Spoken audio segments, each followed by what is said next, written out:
AD देवता कौन है? क्यों आज भी कुमाऊं के लोग उन्हें न्याय का देवता मानते हैं? और आखिर क्या रहस्य है ब्यानदुरा बाबा के पवित्र धाम का, जहां आज भी हजारों धनुष बाण चढ़ाए जाते हैं? हमारी यात्रा शुरू होती है टनकपुर से कलोनिया चौकी, और फिर जंगलों के बीच से गुजरता हुआ यह रास्ता हमें लेकर जाता है कठौल की तरफ। करीब 2 से ढाई घंटे का यह सफ़र अपने आप में ही एक अद्भुत अनुभव है, और इस पूरे रास्ते में आपको कई प्रकार के वन्य जीव जंतु भी देखने को मिल सकते हैं। कहीं बहता हुआ पानी, कहीं पत्थरों से भरे रास्ते, कहीं पहाड़ों के बीच से गुजरती हुई गाड़ी। ऐसा लगता है मानो प्रकृति खुद आपको बाबा के धाम तक पहुंचा रही हो। कुछ देर बाद हम पहुंचते हैं कठौल। यहीं से शुरू होती है ब्यानदुरा बाबा की पैदल यात्रा। यहाँ यात्री चाय पानी पीकर थोड़ा विश्राम करते हैं और फिर शुरू करते हैं असल चढ़ाई। यहीं लगा हुआ यह बोर्ड बताता है कि श्री ब्यानधुरा मंदिर यहाँ से 4 किलोमीटर दूर है, लेकिन यह 4 किलोमीटर सिर्फ दूरी नहीं है, यह श्रद्धा की यात्रा है। यहाँ से मंदिर तक का सफर करीबन 2.5 से 3 घंटे का है। शुरुआत में रास्ता गांव से होकर गुजरता है, लेकिन जैसे जैसे आप आगे बढ़ते हैं जंगल शुरू हो जाता है। रास्ता कहीं पत्थरों से भरा है तो कहीं खड़ी चढ़ाई। बीच बीच में लोग विश्राम करते हुए दिखाई देते हैं। अगर आप यहाँ आए तो कोशिश कीजिए कभी अकेले ना आए, हमेशा समूह में आए और अपने साथ पानी जरूर रखें। रास्ते में छोटे छोटे झरने, छोटा सा पुल और बहता हुआ पानी इस यात्रा को और दिव्य बना देता है। हर मोड़ पर एक अलग ही सुंदरता दिखाई देती है। दूर बढ़ने पर यह सुंदर समतल स्थान दिखाई देता है। चारों तरफ पहाड़, खुला आसमान और चरती हुई गायें। यहाँ आकर मन को एक अलग ही शांति महसूस होती है। आगे बढ़ते हुए पुराने मंदिर, बड़ी बड़ी चट्टानें, और फिर धीरे धीरे हम पहुंचने लगते हैं उस दिव्य स्थान की ओर जहां विराजमान है ब्यानदुरा बाबा।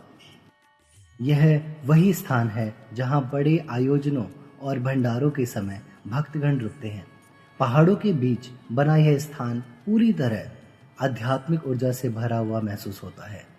कई घंटों की कठिन यात्रा के बाद आखिरकार हमारे सामने था ब्यानदुरा बाबा का पवित्र धाम। जय ब्यानदुरा बाबा।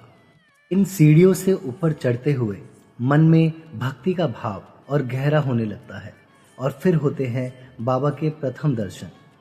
यही है एडी देवता, और इनके साथ दिखाई देने वाले ये पत्थर साधारण पत्थर नहीं हैं। इन्हें बाबा के द्वारपाल माना जाता है। परिक्रमा करते हुए आगे दिखाई देता है माँ भगवती का मंदिर। मान्यता है कि ऊपर पहाड़ी पर भी माता का मंदिर स्थित है, लेकिन रोज पूजा हो सके इसीलिए माता को यहाँ भी स्थापित किया गया है। अब आप देख रहे हैं वह स्थान जिसकी सबसे अधिक चर्चा होती है। चारों तरफ धनुष बाण, त्रिशूल, घंटियां और झंडे। जिन भक्तों की मनोकामनाएं पूर्ण होती है वे यहाँ आकर धनुष बाण चढ़ाते हैं। पूरा पहाड़ मानो श्रद्धा का प्रतीक बन चुका हो। कहा जाता है एडी देवता के 22 रूप थे, 22 भाई, और सभी की अलग अलग शक्तियां थी। किसी का शीतल बाण, किसी का अग्नि बाण, तो किसी का वायु बाण, और इनमें सबसे बड़े माने जाने वाले भगवान एडी देवता है। मान्यता है कि उन्होंने भगवान शिव की कठोर तपस्या की थी, और उनकी भक्ति से प्रसन्न होकर भगवान शिव ने उन्हें वरदान दिया कि जब हर जगह से इंसान हार जाएगा तब एडी देवता उसे न्याय देंगे। यहाँ की एक और मान्यता बहुत रहस्यमयी मानी जाती है। कहा जाता है कि रात के समय कुछ बाण अपने आप चलने लगते हैं, और पेड़ों पर गड़े हुए ये त्रिशूल और बाण स्वयं भगवान की शक्ति से स्थापित हुए हैं। लोग मानते हैं कि बाबा आज भी बुरी शक्तियों से इस स्थान की रक्षा करते हैं। हमने भी अपनी श्रद्धा से बाबा को धनुष बाण अर्पित किया। यह केवल एक चढ़ावा नहीं बल्कि आस्था का प्रतीक है। यहाँ गुरु गोरखनाथ जी और भगवान शिव का भी विशेष स्थान है। मान्यता है कि एडी देवता गुरु गोरखनाथ जी की साधना भी किया करते थे। ये वही पवित्र शिला है जिसे स्वयं एडी देवता का स्वरूप माना जाता है। भक्त यहाँ आकर न्याय और आशीर्वाद की प्रार्थना करते हैं। और ये है गुरु गोरखनाथ जी की ध्वनि, जो आज भी अखंड रूप से जलती रहती है। पूरा मंदिर परिसर अद्भुत शांति से भरा हुआ है। घंटियों की ध्वनि, पहाड़ों की ठंडी हवा और भक्तों की आस्था सब मिलकर इस स्थान को अलौकिक बना देते हैं। यह स्थान पूजा पाठ और अनुष्ठानों के लिए उपयोग किया जाता है। यहाँ दूर दूर से भक्त बाबा की आराधना करने आते हैं। यहाँ लगी हुई घंटियाँ और यह पवित्र धुनी इस मंदिर की आध्यात्मिक ऊर्जा को और भी विशेष बना देती है। यहीं पंडित जी और साधक गण निवास करते हैं। यही अखंड ज्योति भी प्रज्वलित रहती है। कहा जाता है कि जो भक्त सच्चे मन से यहाँ रुककर साधना करता है, उसे बाबा किसी न किसी रूप में दर्शन अवश्य देते। यहाँ यात्रियों के रहने और भोजन की व्यवस्था है। रसोई घर में भक्त स्वयं लकड़ियों पर भोजन बना सकते हैं। हालांकि जरूरी सामान नीचे से लेकर आना बेहतर माना जाता है।